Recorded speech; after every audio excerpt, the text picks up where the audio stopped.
예수 그리스도 안에서, 예수 그리스도 안에서라는 제목으로 하나님의 말씀 나누도록 하겠습니다. 우리는 인간관계에 대해 이야기할 때 종종 이런 말을 듣습니다. 사람들이 모인 곳에는 항상 힘의 작용이 존재한다. 사람들이 모인 곳에는 항상 힘의 작용이 존재한다. 이 말의 의미는 관계가 형성되는 순간 권력이 작동된다는 것입니다. 보이든 보이지 않든 힘의 균형이 어쨌든 간에 한쪽으로 쏠리게 된다는 의미이죠. 예를 들어 보면은 아파트 놀이터에 가면 그 세력을 과시하는 학부모님들이 계십니다. 그리고 동네 수영장에 가도 신입생에게 텃세를 부리는 사람들을 볼 수가 있습니다. 이것 또한 우리의 삶과 인간관계 속에서는 저마다의 권력, 저마다의 위치에서 힘의 균등이 한쪽으로 쏠리게 되는 것을 우리가 보게 됩니다. 우리는 인간관계 속에서 이런 영향을 서로 주고받는데요. 이러한 힘의 작용은 우리를 불편하게 합니다. 그 이유는 그 힘들이, 그런 행동들이 합법적이거나 공식적인 힘의 작용이 아니기 때문입니다. 그러나 하나님께서 우리에게 알려주시는 힘의 작용은 그러한 수준이 아니죠. 하나님의 법칙들은 모두 합법적이고 공식적이며 진리인 것들입니다. 오늘 말씀을 통해서 교회를 향한 하나님의 힘의 작용이 어떻게 작용되는가, 교회를 통해서 하나님이 어떻게 일하시고 역사하시는가를 우리가 묵상했으면 좋겠습니다. 오늘 우리가 읽은 에베소서는 바울이 로마 감옥에 투옥되었을 때 에베소 지역의 교회들에게 쓴 편지입니다. 이제 에베소 교회를 포함한 모든 아시아의 교회들은 이방인과 유대인들이 항상 섞여 있었습니다. 그렇기 때문에 언제든지 분열될 수 있고 갈라질 수 있는 그런 위험들을 항상 안고 있었던 것이 바로 아시아 지역의 교회들이었습니다. 이러한 상황 속에서 사도 바울은 그리스도 안에서 이방인과 유대인이 하나가 되어 한 몸을 이룬 교회임을 가르치기 위해 이 편지를 썼던 겁니다. 너네가 잘나서 유대인 따로 있고 이방인 따로 있는 것이 아니라 너네는 그리스도 안에서 이미 하나가 되었고 너네는 그리스도 안에서 이미 한 몸이야. 그래서 에베소서의 중요한 단어는 무엇이냐 하면은 하나됨과 통일입니다. 이러한 이유로 에베소서는 조직신학적으로 교회론으로 이해하기도 합니다. 그래서 교회가 무엇인가, 교회에 대해서 알고 싶다, 그 말씀 묵상하고 싶다 하면은 에베소서 말씀을 보면 됩니다. 교회론이라 불리는 에베소서 말씀은 크게 두 부분으로 나눌 수 있습니다. 1장부터 3장까지는 교회에 대한 신학적인 교리, 신학적인 이론에 대해 다루고 있고요. 4장부터 6장까지는 그 교리에 따른 실제적 지침들에 대해 다루고 있습니다. 그래서 에베소서 4장 1절 말씀을 보면 그러므로 주 안에서 갇힌 내가 너희에게 권하노니 라고 시작하면서 1장부터 3장까지는 교회에 대한 이론들에 대해서 가르쳤으니까 내가 4장부터는 교회에서 너희들이 어떻게 살아가야 되는지 대해서 내가 그것들에 대해서 세세하게 알려줄게 라고 설명을 하는 거예요. 그래서 너희가 분을 품되 하루를 넘기지 말라, 이 부분들도 에베소서 말씀 가운데 있는 거고요. 자녀와 부모와의 관계 속에서 부모에게 순종해야 되는 부분들도 이 교회론 안에 있는 거고요. 종과 상전과의 관계도 에베소서 말씀 가운데 있는 겁니다. 그리고 마귀를 대적하는 것도 교회가 해야 되는 일이 무엇이야?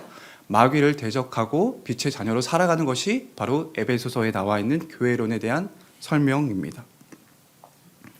서두에 말씀드린 것과 같이 사도 바울은 분열의 위험이 있던 에베소 교회를 향해서 교회라 나눠지고 분열되는 것이 아니야. 성령이 하나 되게 하신 것을 힘써 지켜야 해. 그것이 교회야 라고 권면합니다. 교회의 몸이 하나고 성령도 한 분이시고 한 소망 안에 있고 주도 하나고요. 믿음도 하나고 세례도 하나고 하나님도 한 분이시다라고 계속 말하는 이유가 바로 이런 배경 가운데에서 하나됨과 통일성을 강조하기 위해서 계속 하나되다. 우리는 통일된 존재다. 나눠질 수 없는 거고 분열될 수 없는 거고 연합되는 것이다를 계속 반복적으로 말하고 있는 거예요. 그런 다음에 오늘 우리가 읽은 말씀이 등장합니다. 15절 말씀인데요. 제가 교회가 지녀야 할 모습 3가지를 준비했습니다. 교회가 지녀야 할 모습 3가지인데 바로 그 첫 번째 모습입니다. 15절 말씀입니다. 제가 읽겠습니다. 오직 사랑 안에서 참된 것을 하여 범사에 그에게까지 자랄지라. 그는 머리니 곧 그리스도라. 여기서 언급된 사랑의 헬라어 원어는 아가페입니다. 아가페의 사랑은 어떤 사랑입니까? 하나님의 사랑, 사랑의 기원이 하나님께 있는 사랑입니다. 하나님으로부터 촉발된 그 아가페의 사랑을 누구 보고 하라고 하는 거예요? 저희 보고 하라는 겁니다. 저와 여러분들. 그건 뭐 하나님이 하는 거지. 그게 아니라요. 우리가 아가페 사랑을 하는 것입니다. 그 다음에 이어서 나와 있는 참된 것을 하여라는 부분을 영어 성경으로 보면은 speaking the truth라고 합니다. speaking the truth. 진리를 말하는 것을 의미합니다. 자, 정리하자면은 교회가 지녀야 할 첫 번째 모습은 사랑 안에서 진리를 말하는 것입니다. 하나님의 사랑 안에서 진리를 말하는 것. 저는 이게 굉장히 중요하다고 생각하는데요. 우리 교회는 다양한 사람들이 존재하죠. MBTI도 E와 I도 존재하고요. 누구는 감정적인 반면에 누구는 이성적이어서 서로 간의 의견이 대립되거나 아예 결이 맞지 않는 사람들이 존재하는 것이 바로 교회라는 이 공동체입니다. 근데 그 가운데서 사랑 안에서 참된 것을 말한다? 사랑 안에서 진리를 말한다? 그렇지가 어렵습니다. 우리는 부딪히는 부분이 있을 때 공격성을 나타내거나 그냥 내가 상대를 안 하고 말지 뭐 하고 회피해버리거나 그런 상처들 때문에 교회를 떠나기도 합니다. 그래서 교회가 지녀야 할 첫 번째 모습에서 바울은 그렇게 하는 것이 아니라 사랑 안에서 진리를 말하는 것이 참된 공동체야. 공격적으로 대응해서 분열되는 것도 아니고 회피해버리는 것도 아니고 그렇다고 해서 교회를 떠나는 것도 하나됨에 대해서 방해가 되는 거야 라고 권면하는 겁니다. 교회는 분열되고 다투고 험담하는 집단이 아니라 하나님의 사랑에 대해 나누고 또 하나님이 진리가 아닌 것들에 대해서는 함구하며 우리가 의도적으로 진리만을 선포하려고 노력하는 공동체가 교회입니다. 그 다음 교회가 지녀야 할 두 번째 모습입니다. 15절 말씀을 표준 세번역 버전으로 준비했는데요. 우리 한 목소리로 읽어보도록 하겠습니다. 시작.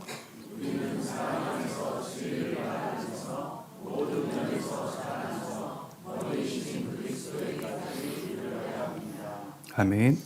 교회가 지녀야 할 두 번째 모습은 모든 면에서 자라나서 머리이신 그리스도께까지 이르는 것입니다.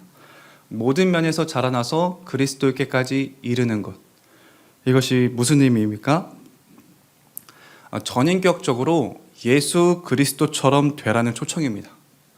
우리의 생각, 우리의 마음, 우리의 의지, 우리의 생각, 우리의 감정, 우리의 의지가 그 모든 것이 예수 그리스도처럼 되고 예수로 살라는 초청입니다. 어떻게 예수처럼 될 수 있을까요? 이게 가능할까요? 우리 교회가 어떻게 그리스도께까지 이를 수 있을까요? 아주 쉽습니다. 우리 교회가 예수 그리스도께 일치하면 됩니다. 아주 간단한 거예요. 우리가 예수 그리스도께 일치하면 우리가 예수 그리스도처럼 될 수 있고 예수 그리스도로 살 수 있습니다. 우리는 이미 예수 그리스도와 한 몸인 교회입니다. 교회의 머리 대신 예수 그리스도이고요. 저와 여러분들은 교회의 몸인 존재들이죠. 그래서 우리가 교회에서 형제 자매라고도 하는데 또 어떻게 표현하죠? 지체라고도 표현을 합니다. 우리가 교회의 몸이기 때문이에요. 우리가 지체라고 표현하는 것이 이 배경 가운데서 지체라고 말하는 겁니다. 그렇다면은 몸과 머리가 분리될 수 있습니까? 레이 아주 똑똑하구나. 맞습니다. 레이처럼 머리와 몸은 분리될 수가 없는 거예요. 그랬을 때 예수 그리스도, 교회의 머리 되신 예수 그리스도와 교회의 몸인 우리는 떨어질래야 떨어질 수가 없는 존재들이죠. 그래서 우리가 나는 죽고 예수로 사는 삶을 계속해서 시도하는 겁니다. 갈라디아서 2장 20절 말씀 PPT는 없는데요. 내가 그리스도와 함께 십자가에 못 박혔나니 그런즉 이제는 내가 사는 것이 아니오 오직 내 안에 그리스도께서 사시는 것이라.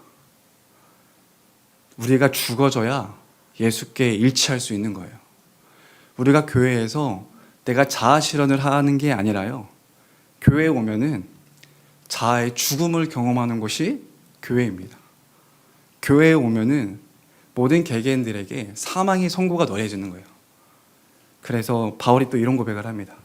예수 안에 나의 증거, 내가 날마다 죽노라. 날마다 죽어지고 내 안에 대해 죄성에 대해서 죽어지고 내 안에서 계속해서 충동적으로 올라오는 나의 사고와 나의 생각의 회로들, 진리가 아닌 것들에 올라왔을 때도 계속 죽이는 거예요. 그랬을 때 예수 그리스도께 일치할 수 있고 예수 그리스도처럼 될 수 있고 예수 그리스도처럼 살 수 있는 겁니다. 그래서 우리가 연말에 많이 부른 찬양들이 있습니다. 난 예수로 충만하네. 그래야 우리가 예수로 충만할 수 있는 거예요. 그 다음 16절입니다. 이것도 표준 세번역으로 준비했는데 우리 한 목소리로 읽어보겠습니다. 시작.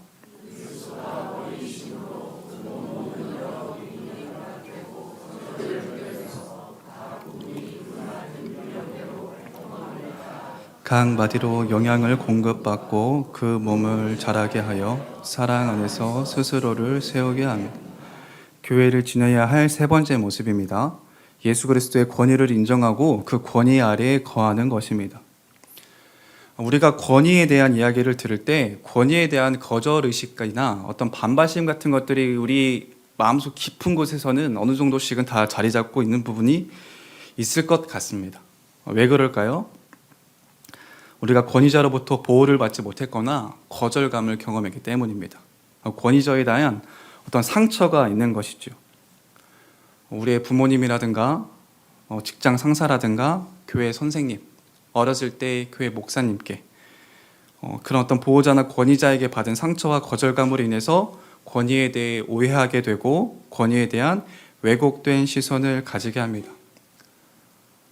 우리가 그 권위를 예수 그리스도께 바로 가르침을 받으면 좋은데 우리가 그렇지가 못합니다. 우리 부모님들이 자녀를 사랑하라고 해도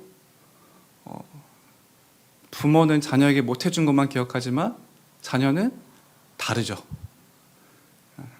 저도 언젠가 그렇게 될 것 같지만 아무리 사랑으로 하려고 하더라도 그렇지 못한다는 거예요. 이 세상에 완벽한 권위자가 없기 때문에. 그렇게 왜곡된 시선으로 예수 그리스도의 권위를 바라봤을 때 과연 선한 것이 나올 수 있는가? 선한 것이 나오겠는가? 그럴 수가 없죠. 그러나 권위는 선한 것입니다. 권위는 하나님께로부터 오기 때문입니다.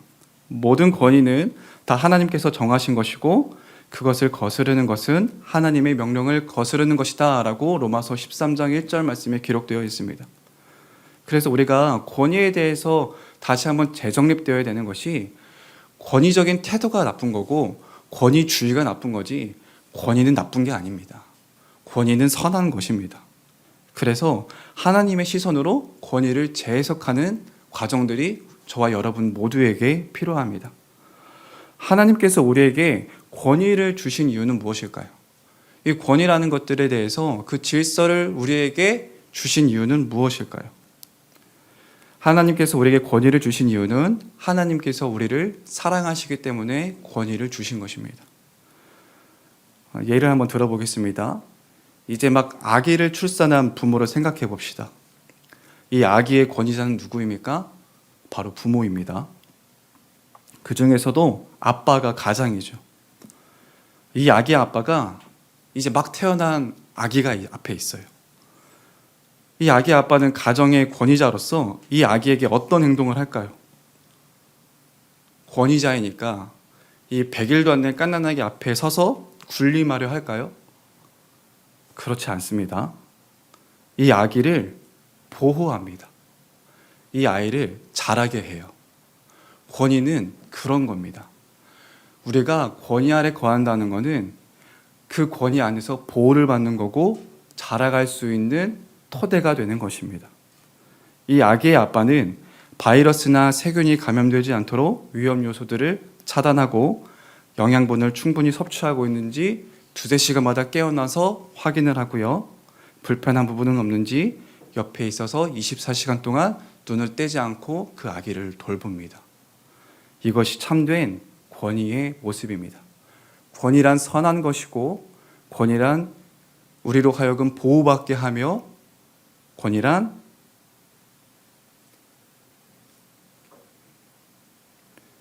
보호받게 하며 우리를 자라게 하는 것입니다. 이와 같이 우리가 예수 그리스도의 권위와 질서 아래 거할 때 누릴 수 있는 유익이 참 많습니다. 우리가 예수 그리스도의 권위와 그 질서를 인정하고 그 아래에 겸손히 거할 때 예수 그리스도께서 우리를 지도하십니다. 참된 지식을 가지고 계신 그분께서 가장 좋은 해결책을 자기의 권위 아래에 있는 자들에게 알려주세요. 또한 방향을 설정해 주십니다. 가장 좋은 길을 아시는 분이 누구세요? 하나님이세요. 자기의 권위 아래에 있는 자들에게 그 좋은 길을 안내해 주십니다. 또한 잘못된 부분이 있을 때 그 부분에 대해서 교정해 주십니다. 이것 또한 예수 그리스도의 권위 아래에 있는 자들에게 교정해 주실 수 있는 겁니다. 그 권위 아래에 있지 않으면 우리는 예수 그리스도의 교정에 대해서 거부하겠죠.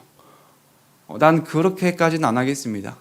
그렇게까지는 내가 하고 싶지 않습니다. 거절하면 하나님의 교정을 받지 못하는 겁니다. 이것이 어디에서 이루어지는 것이냐면 바로 예수 그리스도의 권위 아래에서 이루어지는 것들입니다. 이것이 바로 교회가 지녀야 할 세 번째 모습, 예수 그리스도의 권위를 인정하고 그 권위 아래에 거하는 것입니다. 제가 세 가지 나눴는데요. 제가 첫째부터 셋째까지 정리해 보겠습니다. 교회가 지녀야 할 모습, 첫 번째, 하나님의 사랑 안에서 진리를 말하는 것입니다. 공격적으로 대응하거나 회피해버리거나 교회를 떠나는 것이 아니라, 단절시키는 것이 아니라 아가페의 사랑 안에서 참된 것을 말하고 진리를 선포하는 것입니다. 두 번째, 예수 그리스도께 일치하여 예수로 사는 교회입니다. 예수 그리스도께 일치하기 위해서는 내가 죽어지는 것이고 주님께 일치하는 것입니다. 셋째로는 예수 그리스도의 권위와 질서 아래 거하는 교회입니다. 이랬을 때 어떠한 일이 일어나느냐? 에베소서 4장 16절 말씀을 제가 다시 읽어드리도록 하겠습니다. 그리스도가 머리이심으로 온몸은 여러 부분이 결합되고 서로 연결되어서 각 부분이 그 맡은 분량대로 활동함에 따라 각 마디로 영향을 공급받고 그 몸을 자라게 하여 사랑 안에서 스스로 세우게 합니다. 앞에서 제가 말씀드렸던 하나님의 사랑 안에서 진리를 말하고 예수 그리스도께 일치하며 예수 그리스도의 권위와 질서 아래 거할 때, 이때서야 비로소 온몸이 결합되고 서로 연결된다는 거예요. 그렇게 됨으로 말미암아 영양분이 섭취가 되고 교회가 자라가 되고 사랑 안에서 스스로 커간다고 오늘 말씀을 통해서 교회의 그 리듬에 대해서 말하고 있는 겁니다. 이 모습이 바로 2026년 우리 교회가 소망하는 함께 관계 맺고 어우러지는 공동체의 모습이라 생각합니다. 결국 우리는 제가 계속해서 나눴던 사랑 안에서 진리를 말하는 것, 예수 그리스도께 일치하는 것, 권위 아래 순종하는 것, 이랬을 때 우리가 함께 지어져 갈 수 있습니다. 이 말씀을 누가 적용해야 합니까? 옆에 있는 제가 적용하는 것이 아니라 제가 적용하는 겁니다. 내가 적용하는 겁니다. 그동안 결이 맞지 않은 사람들에게도 찾아가서 하나님 안에서 진리를 말하고요. 먼저 손을 내밀어 보기도 하고요.